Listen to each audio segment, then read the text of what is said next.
me with the checklist, honey. Luggage? Check. Kids? Check! Butler trip check? Before you leave town, check with the butler. With our complimentary trip check, we'll inspect all your major safety components and parts to ensure your car is running its best. With multiple locations convenient to you, just let the butler do it. We are dealing with a cool down right now. I'm sure you noticed that yesterday and today the temperatures went from the upper 80s down to the upper 60s. Then we're going to see the 80s again on Wednesday and just in time for Halloween. I'll have a look at all those temperatures coming up. Right now on News Channel, and with 1 week to go in early voting, the number of voters who have already cast their ballot, breaking numbers. A closer look at who's turning out early coming up. And a new place to put all the storm debris. We'll show you where some of that debris is going in Augusta as your News at 7 starts now. Live from Television Park, this is WJBF News Channel 6 at 7. Good evening, everyone. You're watching News Channel 6 at 7. I'm Dee Griffin. Thanks so much for joining us. Coverage you can count on. Need any type of assistance with voting, make sure you tell the workers at your polling place as soon as you get there. Well, Columbia County voters will decide whether to extend the education sales tax this election. Sales tax has been in place for more than 25 years. If voters approve extending it, this will last until 2032. Projects funded by the tax include school renovations, new classrooms, and technology, as well as security upgrades. Supporters say the tax enhances education, makes the district desirable for families, and improves the local economy. Our workforce comes from our schools. And so if we're supporting our schools, we're building our future workforce. And so that's the critical piece for us is we want to make sure that they have every tool that they need to succeed and to grow, and so that we're building the best product that we can for our future workforce. The district had an informational presentation tonight at Evans High about the tax. Others are planned for tomorrow and Wednesday at Greenbrier and Harlem High Schools. Well, time now for our first look at our weather. Chief meteorologist Jenna Petracci joins us now, and it's looking scary warm. Yes, for Halloween. Abnormally warm, just like it was on Saturday. Wow. We actually came close to a record high. I'm sure you felt it if you were out and about. We had plenty of sunshine and temperatures soared into the upper 80s. That certainly didn't last for long, though. We had 68 as our high on Sunday, so definitely some whiplash in the weather department. Today we warmed up a little bit, but we're definitely still on the cooler side. We had a high of 71 at Augusta Busch Field. Low this morning, though, was 57, so you may think that with the cooler afternoons, we have some cooler mornings, but that's just not the case. We're in that wedge setup with the clouds and the cool down, and because of that, the low temperatures and the high temperatures really don't vary too much. Now, as we take a look at the temperature change, you can see everyone in the CSRA is at least a little bit warmer than it was 24 hours ago. That puts our temperatures anywhere from the low 60s through low 70s now that the sun has set. 63 in Thompson, 66 in Allendale. Louisville, you're at 65. Still hanging on the 70 degrees in Bamberg, 65 in Waynesboro, and 66 in Wrightsville. This is a very October-looking sunset, if you ask me. This is our Terry Lambert Hyundai Sky View Cam. Orange and yellow in the sky there. A spooky view with some gray clouds. On satellite and radar, you can see there's no rain, though, just that cloud cover. And as we look off to the coast, that's where the rain is, but that will not be impacting us tonight or tomorrow morning. We will see some spooky fog tomorrow, though. Temperatures going down into the low 50s. And as we look ahead here, notice the warm-up starts tomorrow with a high of 76, 82 by Wednesday, and then for your Halloween forecast, all the way up to 83 degrees. How long will these 80s last? Well, I'll have a look at your full 10-day forecast coming up, but back to you, Dee. All right, thanks so much, Jenna. We'll see you then. When it comes to storm debris, a lot has been picked up in Augusta, but there's still a lot more to go. The city is taking action to create more room for all of that debris. George Escala explains. Carol Reynolds was still at it, cleaning up after last month's storm. She was working on a new debris pile to add to the one still sitting in the neighborhood. It's getting bad. I mean, especially driving. You know, you don't know what you're going to run up on. Augusta is collecting storm debris, 600,000 cubic yards so far. A lot of it coming to Eisenhower Park. But the city wants to take some of the stress off the Eisenhower drop-off site. Eisenhower's been a great asset. As you can see how much has come here, but it's time to start getting these chips out so we can keep this a little bit more efficient. To help make pickup more efficient, the city is getting a state permit to create a new debris drop-off site.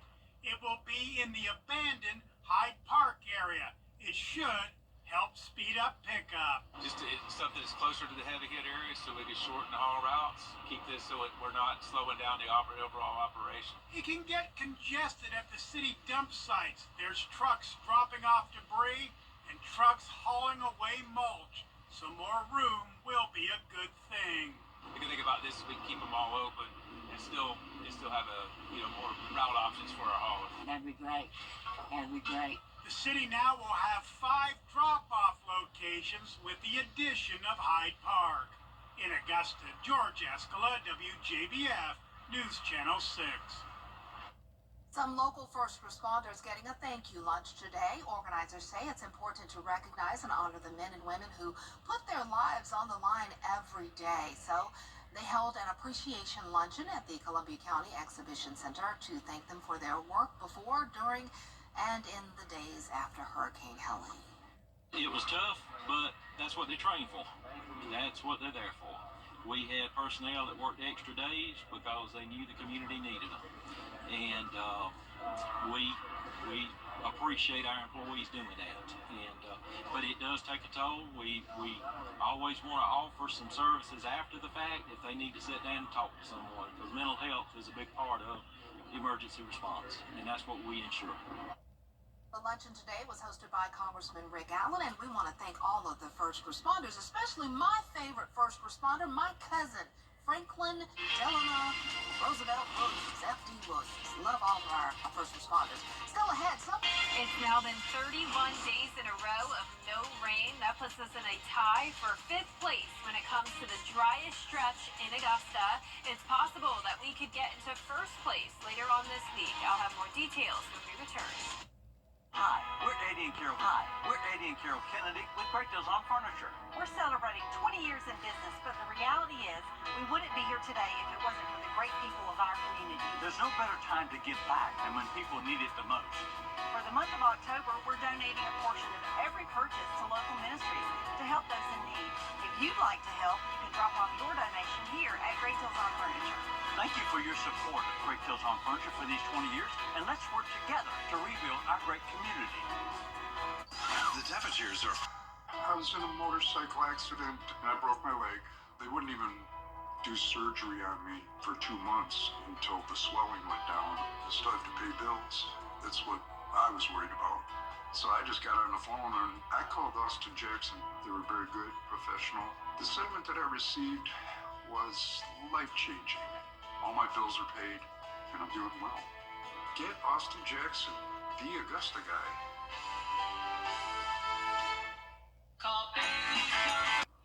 Now, your most accurate forecast with WJBF Live 5 for 6. Welcome back. I just have to show this spooky view one more time. Notice ever since the past 5 minutes went by, you can see it's gotten even darker, and now we're seeing a dark red color in the sky with those very dark clouds here on our Terry Lambert Hyundai Skyview Cam at Swainsboro. So we are still seeing some cloud cover, but for the most part, it is mostly clear with temperatures in the low 60s. We're still seeing some mid-60s, though, and even 70 degrees over in Bamberg. Aiken, you're at 63, though. 66 in Edgefield, 65 in Sandersville. Swainsboro at 64. The warmth is right next door, though, seeing those temperatures in the low to mid-80s out towards the west. 85 in Dallas. So this is a ridge of high pressure that will be moving into our direction starting tomorrow. So notice towards our area, we do have some showers off the coast. That will not be impacting us. And also what's not impacting us is the tropics. So we do have one area of concern to watch. 40% chance of possible development right over the Caribbean Sea. But it's becoming more and more likely that this will not be an issue for us. If it does become a named storm, it will be Patty. And of course, we'll be keeping a very close eye on that, especially as we go into the end of this week and next week. We could see some development. Tomorrow morning, low 50s and some fog. Temperatures climbing into the mid-70s, partly cloudy throughout your Tuesday. Halloween is now just 3 days away, October 31st. 1st is right around the corner, and that means it's looking pretty likely that we could end the entire month of October with no rain. We haven't had any so far this month, but what we have had is a lot of warm temperatures, and we will be right back to the warmth on Thursday, high of 83 degrees. As we go into next week, we'll still stay above average with upper 70s through low 80s, so it does look like that first week in November will be above average all across the southeast. The rain chances are up to 10% on Tuesday, so that's about the highest chance we'll get of some precipitation. You can see on our futurecast tonight, skies will be mostly clear, then some patchy fog tomorrow morning. Throughout the afternoon and evening, we will have this line of spotty light showers come through the Midlands and parts of the CSRA. That'll be our best shot at some rain. So let's bring things closer to home now. Tomorrow at lunchtime, clouds around, and then you start to see some green popping up. So the best chance of rain will be in places like Bamberg, Allendale, Barnwell, maybe Sylvania. As we go up towards the north, though, we'll run into some dry air here, and the chance of rain becomes a lot lower. So it's possible that Augusta Bushfield could pick up on a trace amount or so, but not looking too promising. Our lows tonight will be in the low 50s, above average. Highs tomorrow right around average in the mid 70s. Here's a look at your 10-day forecast. 82 for your Wednesday.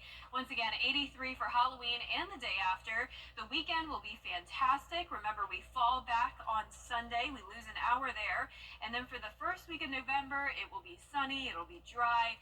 Temperatures next week look really nice. Oh, wow. All right. Well, up and down, but it's still warm. Yeah, so we have that brief cool down, but it's not lasting long, Dee. Not lasting long. What goes up must come down. What goes down must come up. Yes, exactly. All right, thanks a lot. A new documentary on the homeless epidemic is getting the royal treatment. How Prince William got involved and how he's helping to combat the crisis. Stay with us. This is a story of 6. Get the latest video in one click at WJBF.com. The Coffee Club on News Channel 6, sponsored by Honda Cars of Aiken. Weather headlines on News Channel 6, brought to you by Hickson Roofing. Prince William is on a mission to help homelessness, to end it. The Prince of Wales is sharing a new documentary, giving a behind-the-scenes look at the work that's been done to change global perceptions and combat the crisis. Rebecca Jarvis has more. This morning, a first look at an upcoming Disney Plus documentary that's offering an inside look into Prince William's initiative, Homewards, as he fights to end homelessness in the UK. I think it's really important that we can try and change and tackle the narrative around homelessness. People live with it. We see it every day in our lives. The two-part documentary taking viewers behind the scenes of the first year of the program and showing them a side of the prince we don't often see. I like a big challenge. I do like that, but I can't do it on my own. The documentary shines a light on the diverse team working with William to accomplish it, like Dr. Sabrina Cohen-Hatton. Prince was really keen to get people who've got lived experience of homelessness to advise him with this program. I experienced homelessness when I was a teenager, and I'm really keen on trying to help people to understand that homelessness is an experience, it's not an identity. From spending a night on the streets to highlight the plight, to selling a magazine supporting those dealing with it, ending homelessness is a cause the prince has committed himself to since his late mother, Princess Diana, first championed it. My mother took me to the Passage. She took Harry and I both there. That's when it dawned on me that there are other people out there who don't have the same life as you do. His mother, I think, had a huge influence on how he views social challenges. She influenced him to use his platform in a way to change and to challenge those social problems.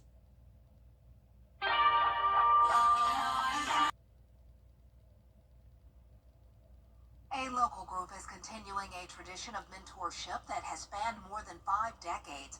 The Augusta alumni chapter of Kappa Alpha Psi Fraternity Incorporated inducted its newest members into the Kappa League. The program was started by the International Fraternity in 1969. It teaches many principles, including leadership, self-purpose, social skills, health education, and college preparation. Augusta's chapter of the Kappa League consists of boys in the 4th through 12th grades. Now, since its inception, Kappa League leaders say the fraternity has sought to help young men achieve worthy goals for themselves and make constructive contributions to their community when leadership roles become the responsibility. Congratulations to the men of Kappa Alpha Psi Fraternity Incorporated and the boys of the Kappa League. congratulations. That's amazing. Yes. Well, our forecast looks pretty amazing this week, too, Yes. Dee. I mean, like you said, it is a little scary warm, but I mean, we'll take the warmth over storms on Halloween any Yes. day.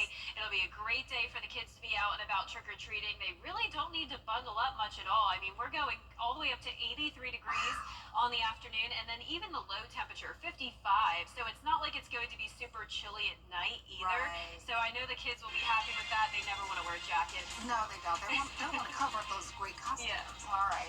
Well, thanks so much for joining us. We're always with you at WJBF.com. Entertainment Tonight is next.